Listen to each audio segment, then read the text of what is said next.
Oke, kita mulai ya terkait perusahaan dagang. Nah, apa sih perusahaan dagang itu? Nah, perusahaan dagang itu merupakan perusahaan yang dalam aktivitasnya itu melakukan perdagangan dengan cara membeli barang dari supplier untuk dijual kembali secara keseluruhan kepada pelanggan tanpa memulai proses produksi.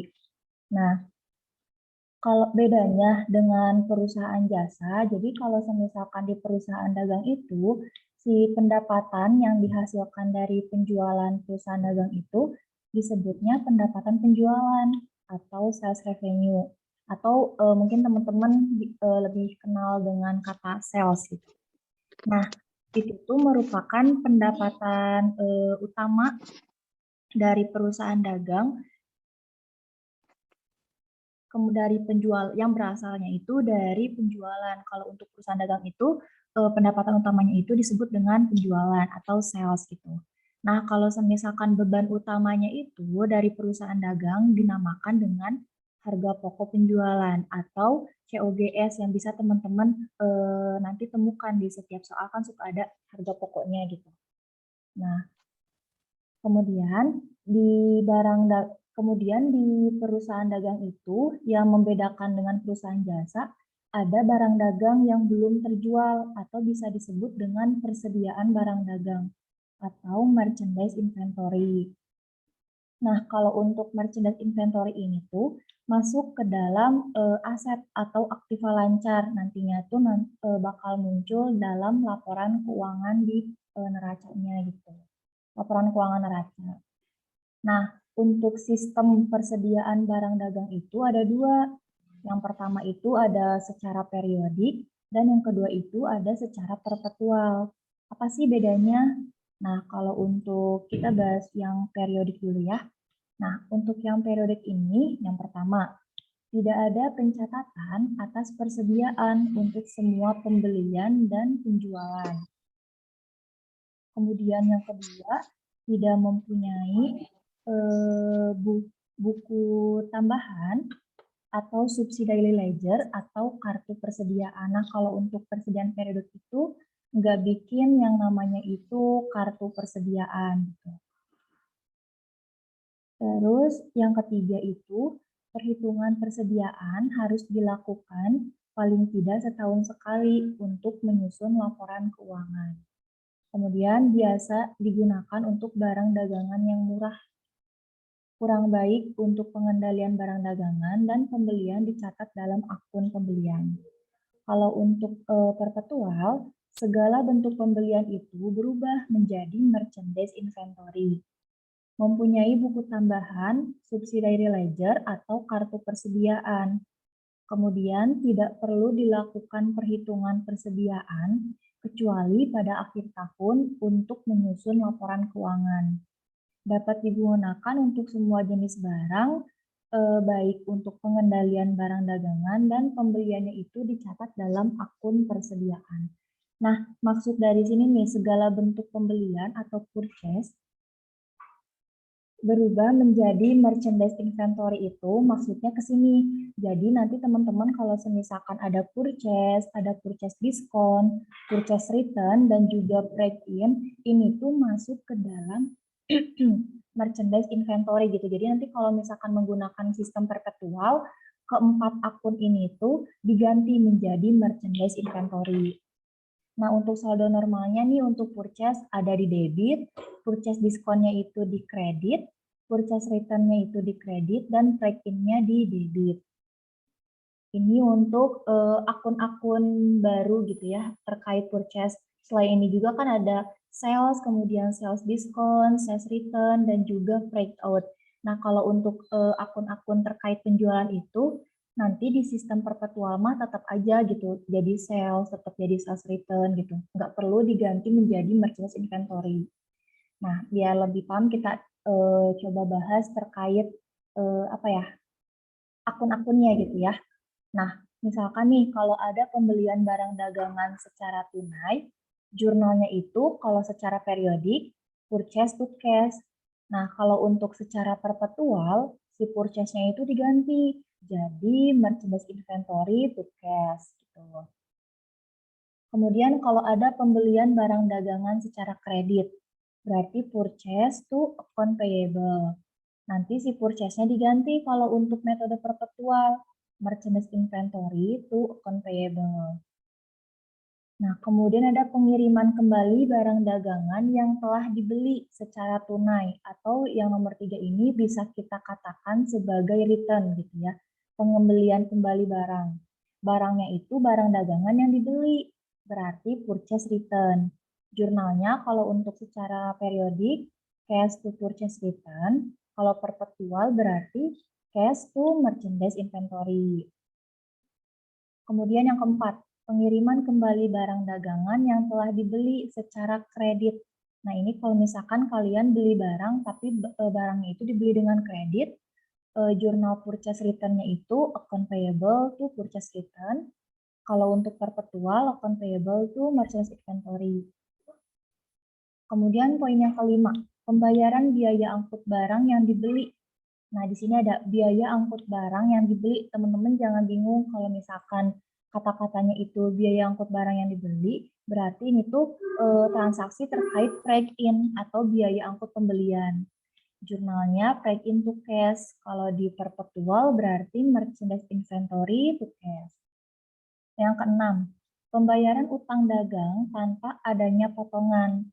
Jadi kalau misalkan nanti ada transaksi terkait pembayaran utang, tapi nggak ada potongan, ya jurnalnya sama antara periodik dan juga perpetual itu account payable to cash. Oke, kemudian yang ketujuh, pembayaran utang dagang dengan adanya potongan. Nah, kalau misalkan adanya potongan, ini kan barang pembayaran utang. Berarti kalau misalkan kata-katanya itu pembayaran utang, transaksi sebelumnya itu berarti kita beli barang, tapi secara ngutang gitu. Cuman kalau nanti ada apa ya, penerimaan piutang, misalkan kayak gitu berarti itu tuh kita tuh menjual gitu. Terus jurnalnya itu untuk kalau di periodik account payable, kemudian ada purchase discount dan cash. Tapi kalau di perpetual, si purchase discount-nya ini diganti jadi merchandise inventory. Kemudian yang kedelapan, ada penjualan barang dagang secara tunai. Jurnalnya cash to sales. Untuk perpetual juga sama, cash to sales. Tapi bedanya kalau di perpetual itu kita menjurnal juga sih harga pokoknya. Jurnalnya COGS to MI atau merchandise inventory. Pokoknya ini nih, si COGS sama merchandise inventory ini tuh merupakan jurnal yang sepaket gitu. Jadi kalau misalkan COGS pasangannya apa? Ya merchandise inventory gitu. Pokoknya mereka mah sepaket gitu. Kemudian untuk transaksi tanggal 9, penjualan barang dagangan secara kredit. Berarti account receivable to sales untuk perpetual juga sama, tapi kalau karena di sini penjualan, jadi secara perpetual mah dicatat harga pokoknya, ini jurnalnya, COGS to MI. Kemudian pengiriman kembali barang yang telah dijual secara tunai. Ini kan pengembalian kembali barang yang telah dijual berarti masuk ke dalam sales return. Nah, jurnalnya untuk perpetual dan periodik sama sales return to cash, tapi untuk perpetual itu dicatat juga harga pokoknya, harga pokok ketika si nge-return barang itu. Tapi dibalik kan tadi kalau misalkan kita jual barang itu, si harga pokoknya dicatat COGS to MI. Tapi kalau misalkan kita nge-return, si jurnal yang harga pokoknya dibalik aja, berarti merchandise inventory to COGS, kayak gitu.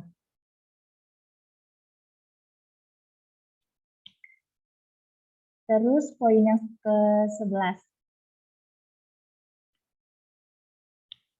Pengiriman kembali barang yang telah dijual secara kredit.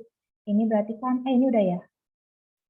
Oh ini kalau misalkan pengirimannya secara kredit, berarti sales return to account receivable. Jurnalnya yang perpetual juga sama. Kemudian ada pembayaran biaya angkut yang dijual. Nah, di sini kan ada pembayaran biaya angkut, tapi yang dijual berarti ini tuh masuk ke dalam breakout. berarti jurnalnya breakout to cash. Nah, kalau untuk breakout, untuk perpetual juga sama. Breakout to cash nggak perlu diganti jadi merchandise inventory gitu sih biaya angkutnya. Karena ini tuh merupakan biaya angkutnya berbentuk apa ya? Biaya angkut dalam penjualan gitu, bukan biaya angkut dalam pembelian. Kemudian ada penerimaan pelunasan piutang tanpa potongan. Kalau misalkan di teman-teman nerima piutang, tapi nggak ada potongannya, jurnalnya sama antara periodik sama perpetual, cash to account receivable. Nah, kemudian ada penerimaan pelunasan piutang dengan potongan, jurnalnya cash, kemudian ada sales discount, dan di kreditnya ada account receivable. Untuk perpetual juga sama. Nah, ini aku bahas materinya dulu gitu. Sampai sini ada yang mau tanya dulu nggak?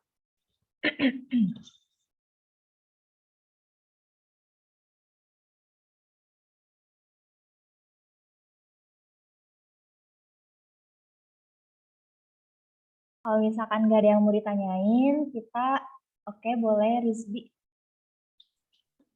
Izin bertanya Teh, kalau misalnya ada transaksi yang ada FOB shipping point atau FOB destination itu jurnalnya bagaimana ya? Nanti bakal aku jelasin lebih lanjut, cuman biar lebih apa ya? Kalau simpelnya mah kayak gini, kalau teman-teman nemuin FOB shipping point, berarti itu tuh kan terkait si biaya angkutnya itu ditanggung oleh pihak pembeli. Berarti itu tuh masuk ke dalam biaya angkut pembelian, berarti break in. Nah, kalau misalkan FOB-nya destination, itu tuh biaya angkutnya ditanggung oleh penjual atau biasa kita kenal kayak biaya angkut penjualan gitu. Nah, nanti berarti itu tuh pakainya itu breakout kayak gitu sih kalau misalkan simpelnya terkait shipping point sama destination. Oke, dari yang lain ada yang mau ditanyain lagi nggak? Kalau misalkan nggak ada, kita lanjut ke pembahasan tugas ya. Pembahasan tugas yang pertemuan 8 kemarin, teman-teman. Nah, untuk transaksi yang pertama di sini ada menerima setoran modal dari para investor sebesar 100 juta. Untuk jurnalnya diminta dalam bentuk periodik dan juga perpetual. Untuk transaksi yang pertama, jurnalnya sama, cash to equity atau cash to share capital atau cash to equity itu nggak apa-apa gitu. Yang penting ini tuh masuk ke dalam modal. Nah, jurnalnya untuk periode cash equity perpetual juga sama, cash to equity. Saldonya 100 juta masing-masing. Kemudian transaksi yang kedua, membayar hutang usaha ke PT Dinamo sebesar 22 juta. Nah, untuk periodik sama perpetual juga sama jurnalnya, yaitu account payable to cash. Kemudian yang ketiga, dibeli peralatan kantor dari toko ATK seharga 4.200.000 secara tunai. Untuk perpetual dan juga periodik sama jurnalnya untuk pembelian peralatan kantor, office equipment to cash. Kemudian yang keempat, dibeli barang dagangan dari PT Dinamo seharga 26 juta secara kredit. Nah, kalau untuk periodik, jurnalnya itu purchase to account payable. Karena ini kan pembelian barangnya itu dilakukan secara kredit, berarti utang kita bertambah. Kalau untuk perpetualnya, si purchase-nya itu kan diganti jadi merchandise inventory to account payable. Nominalnya sama 26 juta. Kemudian transaksi yang kelima, dijual barang dagangan seharga 22 juta secara kredit. Terus ada HPP-nya 15 juta. Kalau untuk untuk periodik, jurnalnya account receivable to sales. Tapi kalau untuk perpetual, ditambah dengan jurnal pencatatan si HPP-nya ini yang 15 juta. Berarti COGS to merchandise inventory masing-masing 15 juta. Kemudian poin yang keenam, dijual barang dagangan seharga 37 juta secara tunai dengan potongan penjualan sebesar 1 juta. Kemudian ada HPP-nya sebesar 29 juta. Nah, untuk periodik itu berarti kan cash-nya 36 juta. Kenapa 36 juta? Di sini kan dijual barang dagangan seharga 37. Berarti si penjualannya yang 37 juta. Kita simpan dulu nih si sales-nya di kredit 37 juta. Kemudian ada potongan penjualannya 1 juta. Kalau misalkan potongan penjualan atau yang disebut sales discount itu tuh masuk ke saldo normalnya di debit. Jadi kita simpan nih sales diskonnya di debit 1 juta. Berarti ada selisih kan? Nah, selisihnya itu cash. Cashnya itu 36 juta. Jadi ini tuh kan kita memang ngejualnya 3 juta, tapi kita tuh ngasih potongan 1 juta, berarti uang yang kita terima kan 36 juta, enggak 37, karena kan si 1 jutanya itu masuk ke dalam potongan penjualan, kayak gitu. Untuk di perpetual juga sama, si cash-nya, sales diskonnya, dan juga sales, tapi dicatat juga si harga pokok penjualannya atau HPP-nya, COGS to merchandise inventory sebesar 29 juta.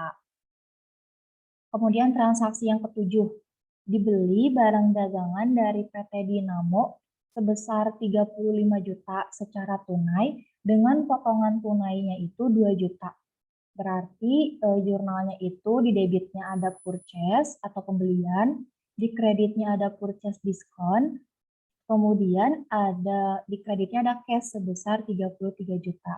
Ini juga sama, di sini kan dibeli barang dagangan dari PT Dinamo sebesar 35. Nah, si 35 ini tuh bukan cash yang kita bayar, tapi si 35 ini total pembeliannya. Berarti si purchase-nya 35. Nah, kalau untuk cash yang kita bayar itu, ini karena kan kita dapat potongan nih, berarti 35 dikurangi 2, berarti yang kita bayarkan itu cuma 33 juta, karena 2 jutanya itu kita dapat diskon. Kalau untuk perpetual, jurnalnya itu merchandise inventory itu cash, totalnya 33. Atau teman-teman juga bisa jurnalnya kayak gini, merchandise inventory, karena kan ini merchandise inventory ini tuh yang ngeganti purchase. Terus si cash dan juga ada merchandise inventory lagi di kreditnya. Nah, kalau untuk yang di kreditnya ini tuh untuk pengganti purchase diskon. Tapi teman-teman juga simpelnya bisa kayak gini. Cuma nominalnya 33. Kenapa nominalnya 33 juta? Di sini kan merchandise inventory-nya 35 nih. Kemudian ada juga di kredit 2 juta. Tinggal kurangkan aja gitu. 35 dikurangi 2, hasilnya 33 juta. Gitu. Ini untuk, jadi ada dua tipe gitu. Bisa kayak gini, kalau simpelnya bisa juga diuraikan kayak gini. Kemudian transaksi yang ke-8 dibayar biaya iklan secara tunai sebesar 2.500.000. Jurnalnya sama, advertising expense to cash sebesar 2.500.000. Oke, ini untuk pembahasan tugasnya teman-teman. Sampai sini ada yang mau ditanyain? Atau ada yang masih yang belum ngerti? Boleh, Meidina. Kalau untuk poin yang nomor 7 kan awalnya yang di metode periodek itu ada purchase discount ya. Kalau di perpetual berarti nggak usah ditulis lagi. Jadi langsung aja. Ya, kalau misalkan di poin nomor 7, jadi kalau misalkan nggak mau dimasukin purchase diskonnya, kayak gini, merchandise inventory to cash. Karena kan purchase diskon digantikan akunnya jadi merchandise inventory. Cuman ini ada di posisi kredit. Nah, jadi kan kalau misalkan yang aku bahas ya, kalau misalkan debit ketemu kredit itu kan berkurang. Berarti merchandise inventory yang purchase nih, yang 35, dikurangi dengan merchandise inventory yang purchase diskon yang 2 juta. Jadi nominalnya 33 juta. Kayak gitu. Atau boleh juga diuraikan kayak gini. Jadi merchandise inventory-nya ada yang di debit, ada juga yang di kredit. Kalau yang di kredit kan yang purchase diskon. Kalau yang di debit itu yang si purchase-nya. Bisa juga diuraikan kayak gini. Cuman dan nanti pun kalau misalkan teman-teman bikin buku besar ataupun bikin kartu persediaan, nominalnya itu kan nanti pasti kayak si merchandise inventory-nya ditotalkan secara keseluruhan gitu. Yang di debit ntar dikurangi yang di kredit kayak gitu. Jadi intinya mah sama aja nominalnya segini gitu. Paham nggak? Paham, makasih Kak. Oke, sama-sama.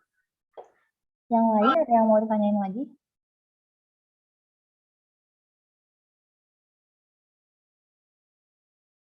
Oke, kalau misalkan nggak ada yang mau ditanyain, aku di sini ada contoh soal.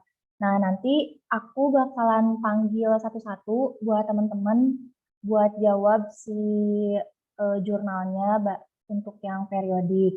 Kemudian nanti aku panggil lagi untuk yang perpetual. Kalau misalkan nggak bisa nggak apa-apa, namanya juga belajar ya. Nanti aku apa ya namanya dilempar ke orang selanjutnya. Ini aku sesuai dengan nama-nama yang ada di Zoom aja ya. Nah, untuk yang pertama. Untuk yang pertama boleh ke Adinda Putri. Adinda Putri ada? Ada Teh. Oke, nih transaksinya itu membeli barang secara kredit dari PT Cahaya sebesar 24 juta. Kalau menggunakan metode periodik, kira-kira jurnalnya apa?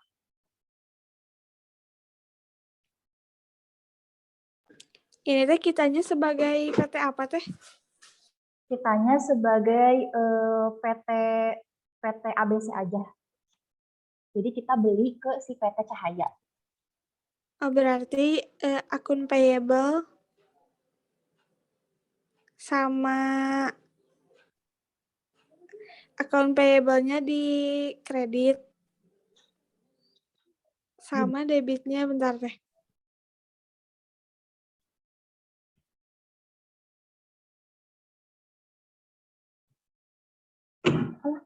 Maaf. Di debitnya apa? Di sini ke transaksinya membeli barang. Berarti di debitnya Inventory, itu mah perpetual ya? Kalau di periodik apa?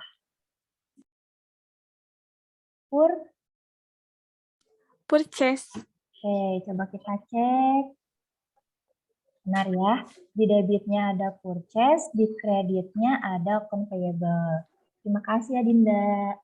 Iya, sama-sama Teh. Oke, kemudian untuk yang perpetualnya boleh Anissa Fitri, ada?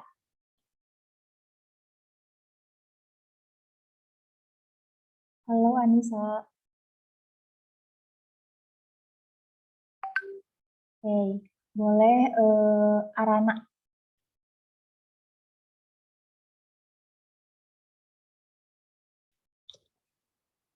Halo Arana. Ya Kak, untuk yang perpetual, Ya, merchandise inventory, akun payable to merchandise inventory. Oke. Coba kita cek. Benar ya, untuk yang di debitnya ada merchandise inventory, di kreditnya ada account payable. Terima kasih. Kemudian yang transaksi yang kedua, membayar biaya angkut pengiriman untuk pembelian tanggal 3 senilai 500.000. Nah, ini tuh transaksi terkait pembayaran biaya angkut pengiriman atas pembelian, berarti biaya angkut pembelian. Nah, boleh Devin. Devin ada? Halo Devin. Oke, kalau nggak ada, Dewi Anissa. Dewi Anissa ada. Oke. Kalau untuk di metode periodiknya, jurnalnya apa? Untuk yang ini nih, tanggal 4. Kalau biaya angkut tuh, bentar. Like out to cash bukan Kak? Ini biaya angkutnya, biaya angkut pembelian, karena pengiriman untuk pembelian. Strike in bukan Kak? Like out to cash. Like in.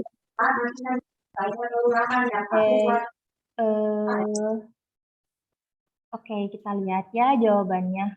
Tadi gimana Dewi Anissa jawabannya apa? Ya, break in to cash. Berarti Oke, benar ya untuk periodiknya. Nah, untuk perpetualnya boleh Dewi Santi. Ada nggak? Ada, Kak. Oke, kalau untuk perpetual jurnalnya apa?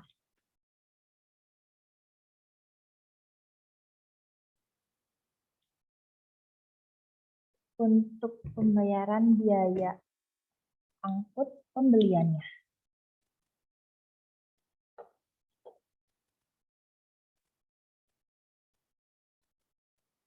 Halo.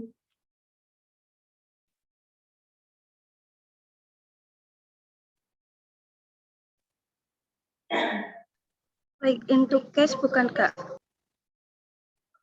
Itu kalau di metode periodik. Kalau misalkan metode perpetual, si break in-nya diganti jadi apa?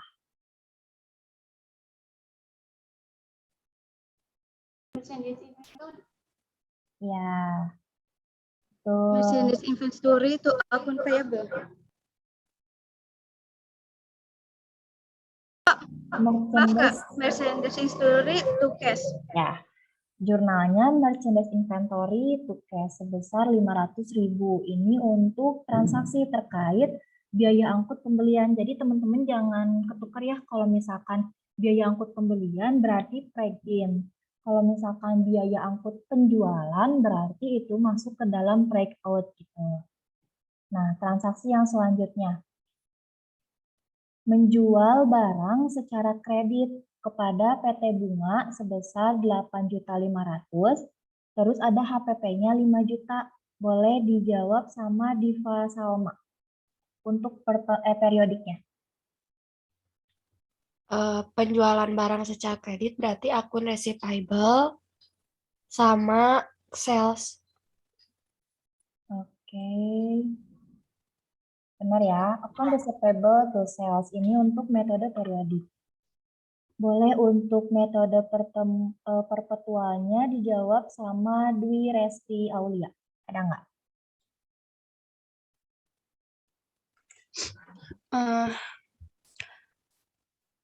Debitnya account receivable sama sales juga. Terus ada cost of goods sold-nya sama merchandise inventory. Oke, benar ya. Account receivable to sales 8.500.000.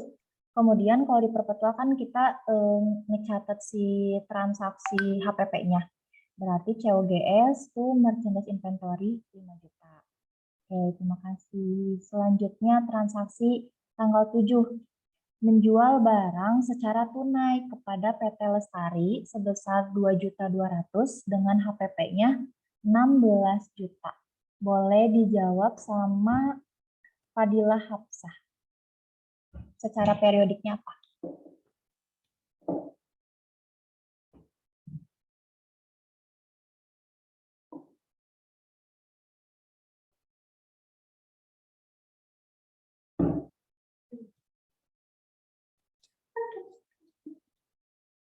Halo, Fadilah.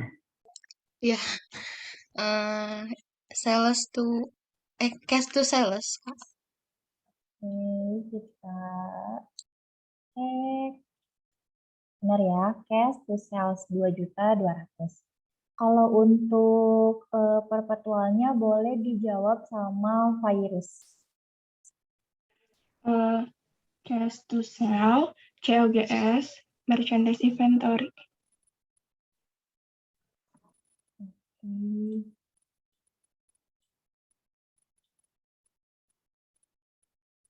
Oh, salah, ini aku salah.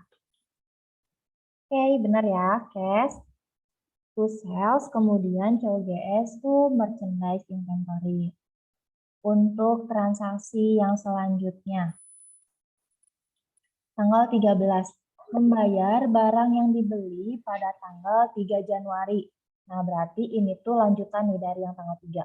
Membayar barang yang dibeli pada tanggal 3 Januari. Karena kan tanggal 3 ini kita pembeliannya itu ngutang ya, secara kredit. Nah, tanggal 13 itu dibayar si tanggal 3-nya itu. Nah, jurnalnya apa kalau secara periodik? Boleh dijawab sama Pink, Kak. Purchase to cash bukan Kak? Purchase to cash. Coba kita lihat. Kan payable to cash. Jadi ini tuh membayar, harusnya aku mungkin salah keterangannya gitu ya, membayar hutang barang yang dibeli pada tanggal 3 Januari. Kan tanggal 3 kita beli barangnya teh ngutang nih. Nah, pas tanggal 13-nya itu dibayar si utangnya itu, berarti jurnalnya account payable to cash. Kalau secara perpetualnya boleh dijawab sama Gina Aulia.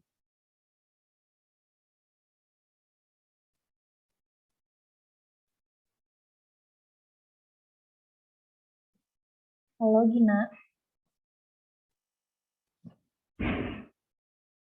Oke, boleh sama Hasna. Ada nggak Hasna? Ada, Kak. Oke, jurnalnya apa kalau secara perpetual? Jurnalnya, bentar, Kak. Account payable to cash. Bentar, Kak. Oke, benar ya, account payable to cash. Sama karena kan di sini membayar hutang barang yang dibeli. Kalau untuk periodik dan perpetual, jurnalnya tetap sama. Account payable to cash. Kemudian transaksi selanjutnya, tanggal 14.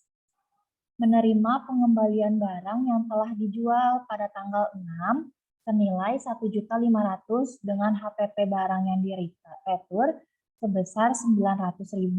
Nah, ini tuh transaksi retur.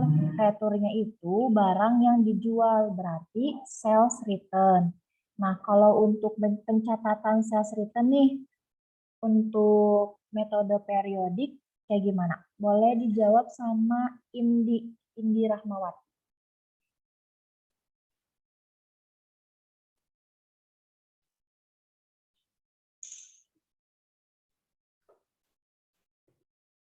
Berarti itu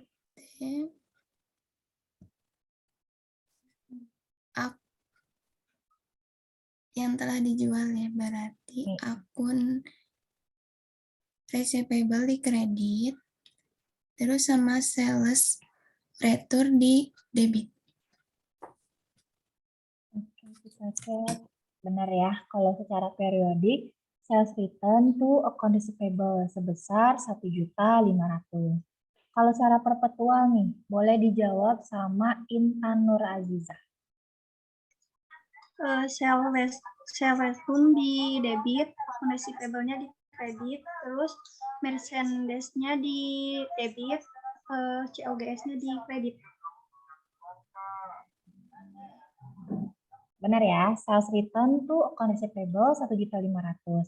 Kemudian di selanjutnya ada pencatatan si HPP-nya merchant inventory itu COGS 900.000. Transaksi selanjutnya, tanggal 16.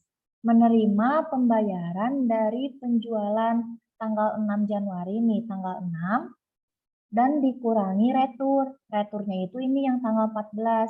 Nah, jurnalnya apa? Untuk di periodik. Boleh dijawab sama Lara.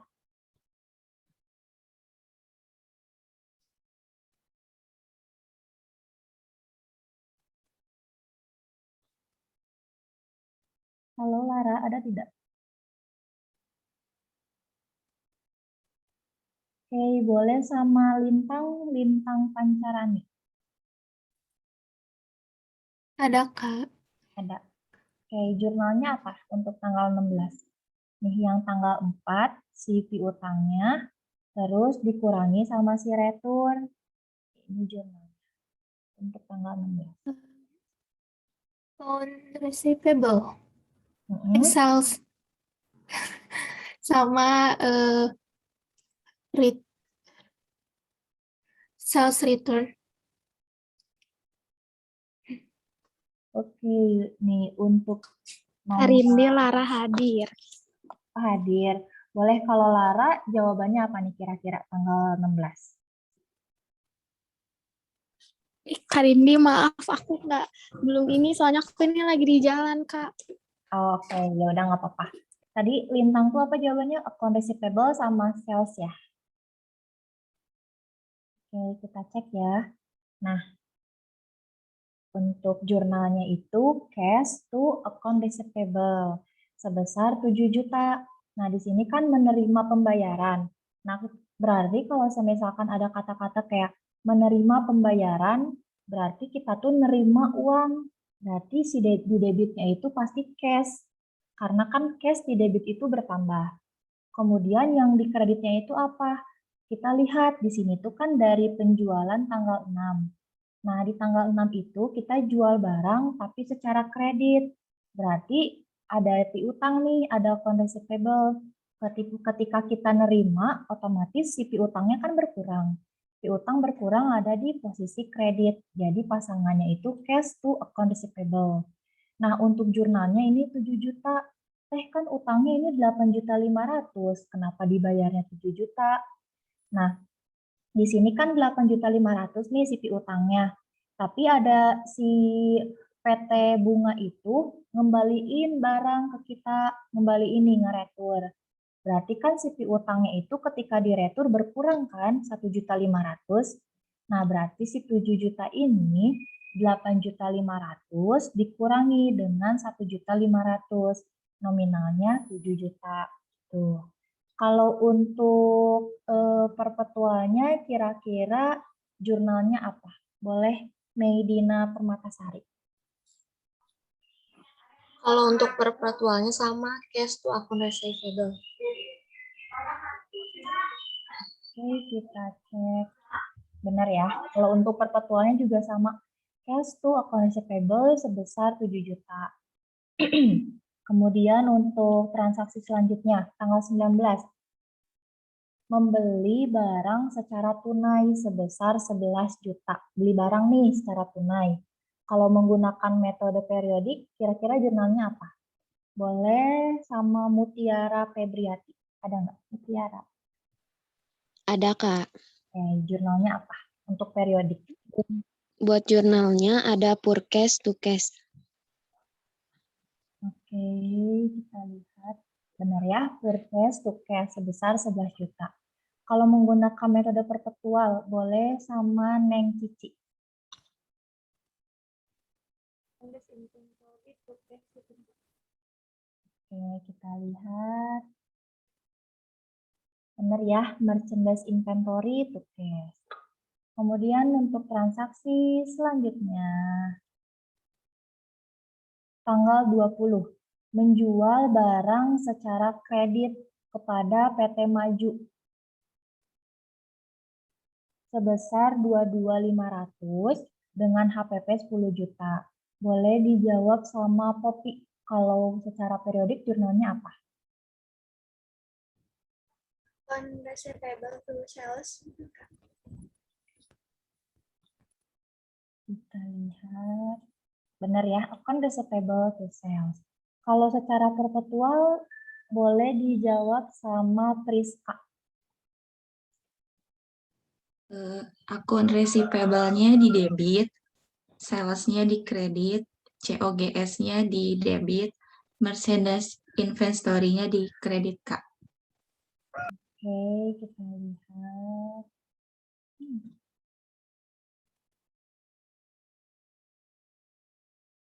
Oke, benar ya, account receivable to sales, kemudian ada COGS dan MI.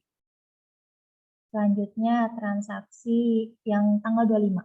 Mengembalikan barang yang telah dibeli pada tanggal 19 nih, tanggal 19 sebesar 7 juta. Boleh dijawab sama Rifa. Kalau secara periodik jurnalnya apa? Bentar, Kak.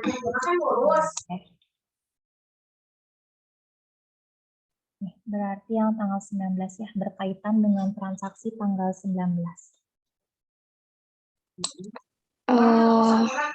Purchase return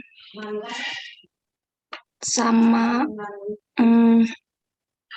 to cash. Oke, kita cek. cash to purchase return. Kebalik ya, nominalnya 7 juta.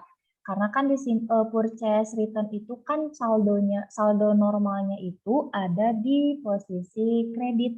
Jadi kan di sini tanggal 19 itu kita membeli barang secara tunai sebesar jurnalnya itu purchase to cash. Berarti kalau misalkan kita ngembaliin nih barang yang udah kita beli, berarti uangnya kita terima kembali, barangnya kita balikin. Nah, berarti di kreditnya itu ada purchase return sebesar 7 juta masing-masing sama. Kalau untuk perpetualnya, jurnalnya kira-kira apa? Boleh dijawab sama Rizky.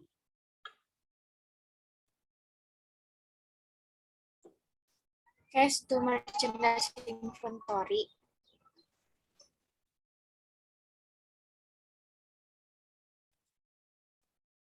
Oke, benar ya. Cash to merchandise inventory sebesar 7 juta. Nah, yang terakhir ada transaksi tanggal 30. Menerima pengembalian barang yang telah dijual pada tanggal 20 senilai 11.250. Kemudian ada HPP-nya 5.250. Boleh dijawab sama Salma Amanda. Secara periodiknya apa?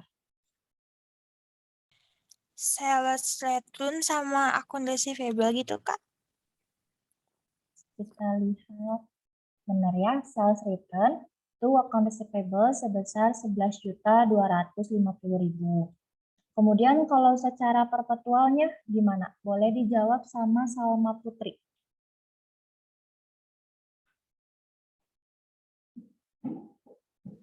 Bentar, Kak.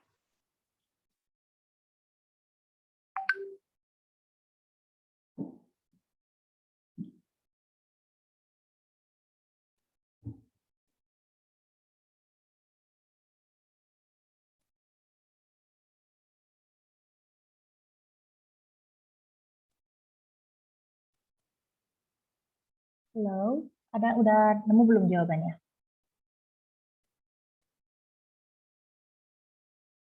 Oke, kalau menurut Sophia untuk metode perpetualnya gimana jurnalnya?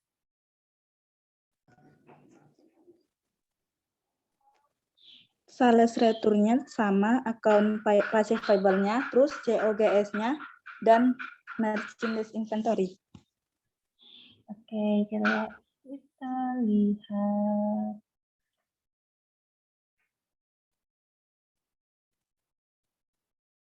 Benar ya, sales return, kemudian ada kondisi payable. Terus untuk mencatat si HPP-nya, jurnalnya merchandise inventory itu COGS sebesar 5.250. Kemudian di sini ada deh satu lagi bentar.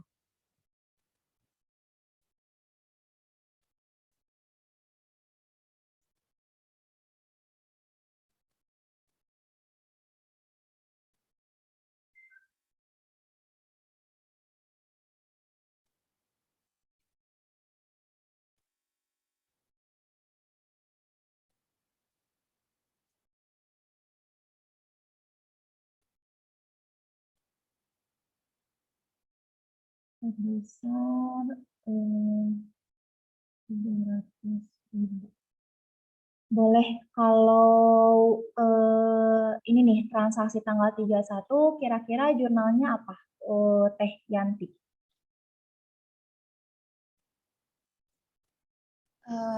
Breakout to cash. Oke, benar ya. Breakout to cash sebesar ini kurang.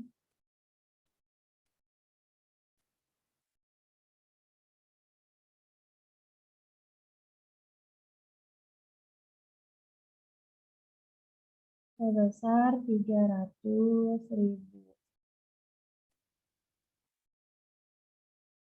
Kalau untuk secara perpetualnya kira-kira apa?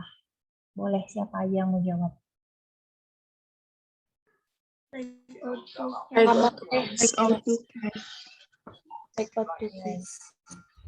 benar ya. Kalau untuk metode perpetualnya juga sama, jurnalnya itu breakout to cash. Oke, ini terkait contoh-contoh soalnya gitu. Pokoknya teman-teman tuh hafalin ininya aja, apa sih? Si jurnal-jurnalnya, karena kalau untuk perusahaan dagang itu nggak apa ya, nggak aneh-aneh gitu si transaksinya itu pasti terkait penjualan kredit, pembelian kredit, ataupun pembayaran biaya angkut dan lain sebagainya. Mungkin nanti mah bakalan lebih berkembang itu kalau misalkan ada syarat pembayaran, ada syarat pembayaran. Nah, nanti bakalan aku jelasin singkatnya sih terkait syarat pembayaran. Tapi sampai sini ada yang mau ditanyain dulu nggak? Atau masih ada yang belum dipahami?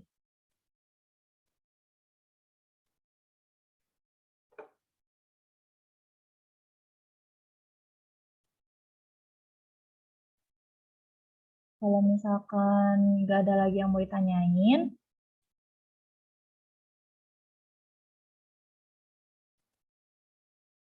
aku bakalan jelasin yang ini syarat pembayaran. Karena pasti nanti di apa ya, tugas selanjutnya itu kan ada ya, kalau nggak salah tuh teman-teman ada terkait yang syarat pembayaran. Nah, kalau misalkan syarat pembayaran itu ada 4 jenis sih, 4 jenis yang dikenal gitu. Cuman yang sering dipakai itu si ini, yang 2 ini. Kalau misalkan yang ini tuh jarang ada gitu, atau jarang muncul di transaksi. Cuma nanti kita bahas aja. Nah, yang pertama nih ada syarat N/30. Nah, kalau misalkan N/30 ini tuh jadi kayak ketentuan atau kriteria pembayarannya itu, nah si waktu pembayarannya itu selama lebih dari 30 hari. Jadi si pembayaran angsurannya itu nggak boleh lebih dari 30, jadi kayak batasnya gitu. Pembayarannya itu batasnya 30 hari. Misalkan nih contohnya kayak PT ABC membeli barang sebesar 5 juta pada tanggal 1 Januari 2020. Maka PT ABC harus mampu melunasi pembayarannya itu sebelum tanggal 31 karena kan batasnya itu 30 hari setelah transaksi. Jadi transaksinya tanggal 1, nah teman-teman ngitungnya itu dari tanggal 2, 3, 4, 5, 6, dan seterusnya. Jadi si tanggal satunya itu jangan dihitung gitu. Nah, terus berarti si PT ABC ini tuh harus melunasi si pembayarannya itu sebelum tanggal 31. Jadi si tanggal 31 ini tuh paling akhir gitu. Ini kalau misalkan syarat N/30. Oh iya, kalau misalkan nih teman-teman ada transaksinya teh misalkan membeli barang sebesar 5 juta dengan syarat N/30. Berarti itu tuh transaksinya itu secara kredit. Jadi bukan tunai. Kalau misalkan di keterangan soalnya itu ada kata-kata si syarat-syarat ini, berarti itu tuh transaksinya dilakukan secara kredit, baik itu pembelian ataupun penjualan. Nah, kemudian ada syarat yang kedua itu syarat 2/10 N/30. Jadi ini tuh kriteria pembayaran, jatuh temponya itu selama 30 hari. Tapi kalau misalkan nih si pembeli itu mampu melunasi si hutangnya selama kurang dari 10 hari, bakalan dapat 2% potongannya. Jadi kan kalau misalkan semakin cepat lunas, harganya pun bakalan lebih hemat. Tapi kalau misalkan teh gimana kalau lebih dari 10 hari? Ya berarti kalau misalkan lebih dari 10 hari, mereka si pembeli itu nggak bakalan dapet 2% gitu. Jadi udah aja seharga normal yang secara kreditnya itu gitu. Nih contohnya misalkan PT ABC membeli produk seharga 10 juta pada tanggal 5 April dengan syarat pembayarannya itu 2/10 N/30. Kemudian PT ABC harus bisa melunasinya sebelum tanggal 15 April. Jadi PT ABC akan memperoleh diskon sebanyak 2%.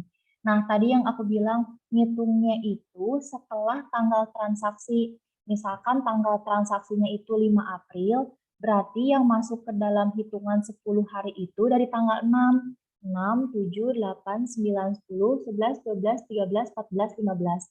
Berarti hari ke-10 dan hari yang paling akhir itu tanggal 15 April. Jadi si PT ABC bakalan dapat diskon 2% kalau misalkan bayarnya itu sebelum tanggal 15. Kemudian syarat yang ketiga ada syarat IOM atau end of month. Nah, kalau misalkan syarat ini tuh, jadi kriteria pembayaran dengan adanya tanggal jatuh tempo pada waktu akhir bulan berjalan.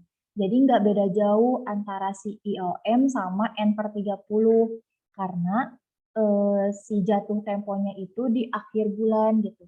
Nah, kalau misalkan nih PT ABC beli produknya 1 Oktober, berarti jatuh temponya itu pembayarannya tanggal 31 Oktober gitu. Jadi pada akhir bulan berjalan. Kalau ini kan 30 hari. Kalau si syarat N/30 tuh 30 hari. Jadi kalau misalkan transaksinya itu tanggal 5 Januari, berarti 30 hari setelah tanggal 5 itu tanggal berapa? Tapi kalau syarat EOM itu, misalkan transaksinya itu teman-teman misalkan beli barang tanggal 10 Oktober, tetap aja kalau untuk bayarnya mah di tanggal 31 Oktober, karena kan di sini itu jatuh temponya itu setiap akhir bulan berjalan gitu. Jadi setiap akhir bulannya. Akhir bulannya kan ada yang 30, ada yang 31. Nah, kemudian syarat yang terakhir, ada syarat IOM tapi N/10, ada N/10-nya. Jadi ini tuh kriteria pembayaran dengan tenggat waktu pembayaran adalah 10 hari setelah akhir bulan. Misalkan nih, PT ABC-nya itu membeli produk 5 juta tanggal 15 Agustus. Berarti kan kalau misalkan syaratnya IOM, akhir bulannya itu tanggal 30 Agustus. Nah, tapi karena di sini tuh ada keterangan lagi nih N/10, berarti si PT ABC itu harus melunasinya itu pada tanggal 10 September. Jadi 10 hari setelah akhir bulan gitu. Kalau ini untuk syarat yang terakhir. Nah, untuk syarat pembayaran ada yang mau ditanyain dulu nggak? Sudah cukup, Teh. Oke.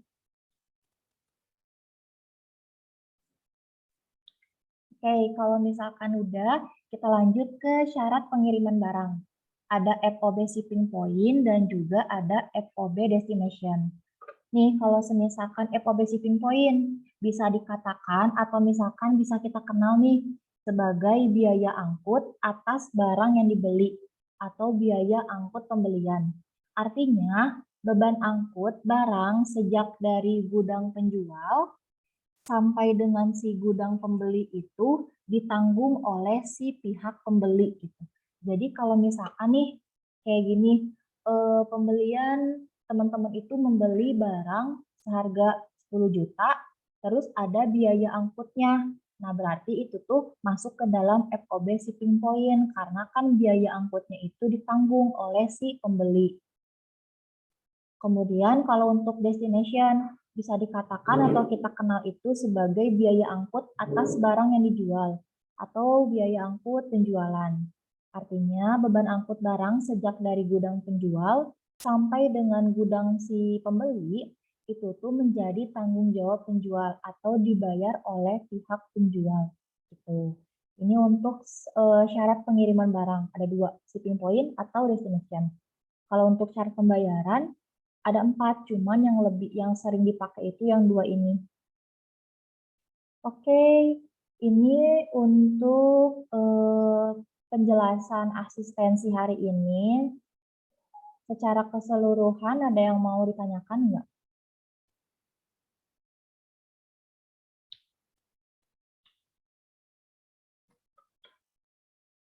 Untuk Excel-nya seperti biasa nanti aku bakalan kirim di grup. Boleh ping Kak? Kak izin bertanya, buat syarat pembayaran nanti di nama akunnya sama aja atau gimana? Kalau untuk syarat pembayaran itu, kalau misalkan ini tuh kan syaratnya tuh misalkan 2/10 N/30. Terus dibayarnya itu misalkan nih tanggal 15 April nih ya, sesuai contoh tanggal 15 April.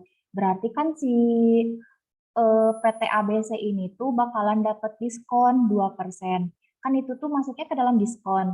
Jadi kalau misalkan diskon pembelian berarti nanti jurnalnya itu purchase diskon. Kalau misalkan si transaksinya itu terkait penjualan terus dapat diskon berarti nanti masuknya ke dalam sales diskon gitu si 2%-nya ini. Kayak gitu. Terima kasih, Kak. Oke, sama-sama. Ada lagi yang mau ditanyain dari yang lain?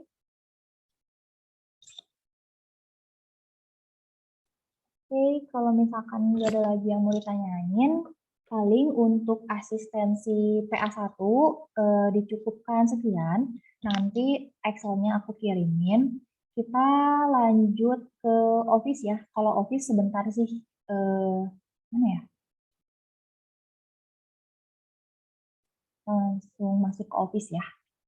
Udah muncul belum si Excel-nya terkait Office? Udah, Kak. Kak. Nah ya, oke. Kalau sekarang di Office bakalan ngebahas terkait rumus-rumus nih, rumus rata-rata, terus rumus minimum, maksimum, sama ngurutin atau nanti teman-teman mencoba buat ngefilter. Ngefilter si apa ini tuh namanya teh? Ngefilter si nilai, misalkan dari yang terkecil ke yang terbesar atau sesuai dengan nama. Nanti kita coba. Nah, di sini nih ada daftar nilai AKM kelas B, misalkan. Ada 40 orang, terus nilainya sekian. Nah, dimintanya itu kita buat nyari minimumnya atau ini nih, tentukan mahasiswa yang nilainya terendah dengan menggunakan rumus minimum. Nah, kalau misalkan teman-teman mau ada tugas atau ngerjain sesuatu, terus ada disuruh pakai rumus minimum, rumusnya itu tinggal min, terus di dalam buka kurung, tinggal diblok aja ini semua si nilainya. Si nilainya diblok secara keseluruhan, kemudian tutup kurung, ntar tinggal di enter. Berarti nilai paling kecil atau nilai yang terendah gitu ya di antara 41 siswa itu sebesar 8,7. Ini tuh nilai yang terendah. Kalau misalkan teman-teman nyari nilai yang terbesarnya, berarti kan tinggal maksimum, max, kemudian buka kurung, sama caranya kayak tadi, di blok secara keseluruhan, tutup kurung, kemudian di enter. Nah, berarti kalau untuk ini tuh berarti nilai terbesarnya gitu, nilai yang paling tinggi di antara 41. Terus kalau misalkan cari rata-rata kayak gimana teh? Kita cari jumlahnya dulu deh ya. Kalau misalkan cari jumlah itu tinggal di zoom, kemudian buka kurung, sama caranya kayak tadi di blok secara keseluruhan nih sampai 41 mahasiswa. Kemudian tinggal kita jumlahkan, berarti jumlah nilainya itu segini. Tapi kalau kita cari rata-ratanya, tinggal ini aja si jumlahnya dibagi dengan total mahasiswa. Total mahasiswanya kan ada 41. Ada 41, berarti rata-ratanya itu 86,59 bla bla bla bla atau 87 lah kalau misalkan dibulatkan. Ini untuk nyari si minimum, maksimum, ataupun rata-rata dan juga jumlah. Kalau misalkan nanti teman-teman diminta untuk ngefilter sesuai dengan nama dari urutan paling awal sampai paling akhir. Jadi dari A sampai Z gitu. Nanti tinggal diblok aja nih yang atasnya. Kemudian nanti teman-teman ke data di data di sini ada nih nge-filter. Nah, ada tanda panahnya kan, nanti bisa disesuaikan, diklik si panahnya, terus pengen di-sort dari A sampai Z itu. Jadi dari nama dari A sampai nama sampai Z gitu. Tinggal diklik aja, nanti tuh bakalan, oh ini karena ada ini, merger.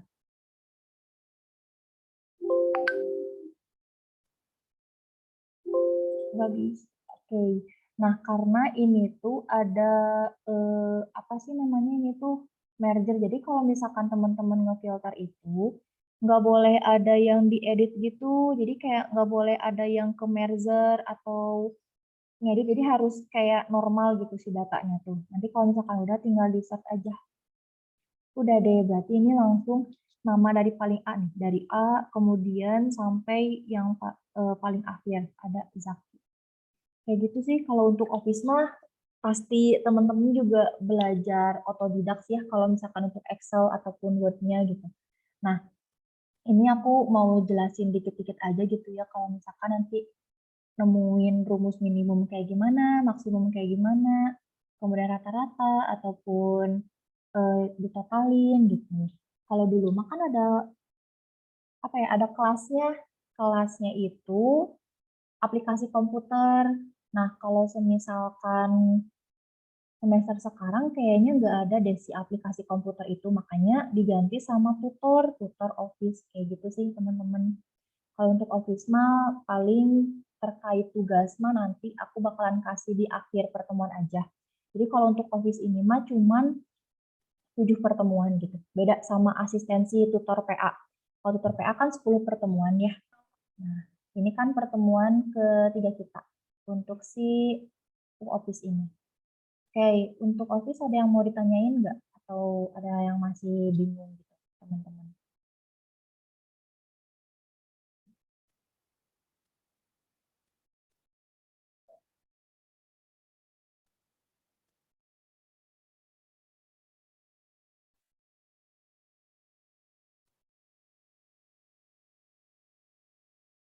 Oke, kalau misalkan nggak ada lagi yang mau ditanyain, paling untuk asistensi sama Office-nya cukup sekian. Terima kasih buat teman-teman yang udah hadir. Sebelum kita tutup, boleh di on cam-kan dulu kameranya, aku mau screenshot.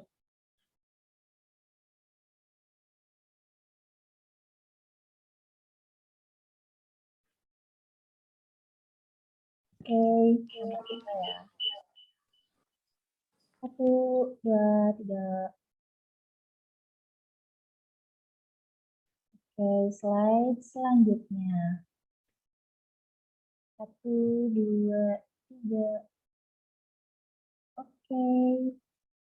Makasih buat teman-teman yang udah hadir. Nanti untuk Excel-nya seperti biasa, aku bakalan share di grup sama untuk recordingnya. Terima kasih. Wassalamualaikum warahmatullahi wabarakatuh. Waalaikumsalam warahmatullahi wabarakatuh. Terima kasih, Kak.